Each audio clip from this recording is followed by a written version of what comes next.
2025ல நீங்கள் கொடுத்த support and love மறக்கவே முடியாது. நான் அவ்வளோ ஹாப்பியாக இருந்திருக்கேன். அதுக்கெல்லாம் காரணம் உங்களுடைய சப்போர்ட் அண்ட் லவ் மட்டும்தான். ஸோ இந்த வருஷமும் நிறைய நிறைய நிறைய லவ் கொடுங்க. நானும் என்னோடய ஒர்க்கில் பெஸ்ட்டாக உங்களுக்காக கொடுக்குறேன். ஸோ இந்த இயரோட ஃபர்ஸ்ட் மேக்கப் ஸ்டோரி விஷ்ணியோடது பார்க்கலாமா? நாகப்பட்டினத்துலேருந்து ஏர்லியராக கிளம்பி ஆன் டைம் ரைடோட பிளேஸ் ரீச் பண்ணி மேக்கப் ஆரம்பிக்கிறதுக்கு முன்னாடி அவங்களோட எதிர்பார்ப்பு எல்லாமே கேட்டுட்டு நம்மளோட ஒர்க் ஸ்டார்ட் பண்ணியிருந்தேன். விஷ்ணு எதிர்பார்ப்பு சொல்லும்போது தான் சொல்கிறாங்க, நான் நீங்கள் வெளியூர்னு நினச்சேன், அப்படி இருந்தாலுமே புக் பண்ணலான்னு தான் இருந்தேன், அப்புறம் பார்த்தா நீங்கள் நாகப்பட்டினம் தான், எனக்கு ரொம்ப ஈஸியாக இருந்தது, நான் புக் பண்ணிட்டேன் அப்படின்னு சொன்னாங்க. ஸோ எல்லாருக்குமே நான் சொல்லிக்கிறேன், நம்மளோட ஸ்டூடியோ நாகப்பட்டினத்தில் தான் இருக்குது. நாகப்பட்டினம் இன்னும் புக் பண்ணிங்கன்னா எனக்கு ரொம்ப ஹாப்பியாக இருக்கும். பக்கத்துலேயே ஈஸியாக ட்ராவல் பண்ணிடலாம். ஸோ விஷ்ணு கேட்ட மாதிரி ஒரு க்ளோயிங்கான பேஸ் க்ரியேட் பண்ணி அவங்க கேட்ட மாதிரியான ஐ லுக், லிப்ஸ் வந்து க்ளாஸே கேட்டிருந்தாங்க. ஸோ எல்லாமே பண்ணி கொடுத்துருந்தோம்.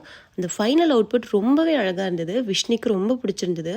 இந்த மேக்கப் பண்ணும்போது ட்விஸ்டான ஒரு விஷயம் என்னென்னு பார்த்தீங்கன்னா, சாரீ வரவே இல்லை. லாஸ்ட் 10 மினிட்ஸில் தான் வந்து கொடுத்தாங்க. ப்ரீப்ளீட் பண்ணியிருந்ததுனால ஈஸியாக இருந்தது.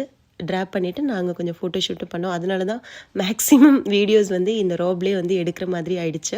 ப்ரைடுக்கு நம்மளோட மேக்கப் ஒர்க் ரொம்ப பிடிச்சிருந்தது. எந்த அளவுக்குன்னு பார்த்தீங்கன்னா, ஈவெண்ட் அன்னைக்கே வந்து எனக்கு வந்து மெசேஜ் பண்ணியிருந்தாங்க ஈவினிங், இப்போ வரைக்கும் மேக்கப் இருக்குக்கா, ரொம்ப அழகாக இருக்குது, எல்லாருமே சூப்பராக இருக்குது அப்படின்னு சொன்னாங்கன்னு. எனக்கு ரொம்ப ஹாப்பியாக இருந்தது. உங்களுக்கு இதே மாதிரி மேக்கப் பண்ணணும்னு நினச்சிங்கன்னா மறக்காமல் எங்களை காண்டாக்ட் பண்ணுங்கள்.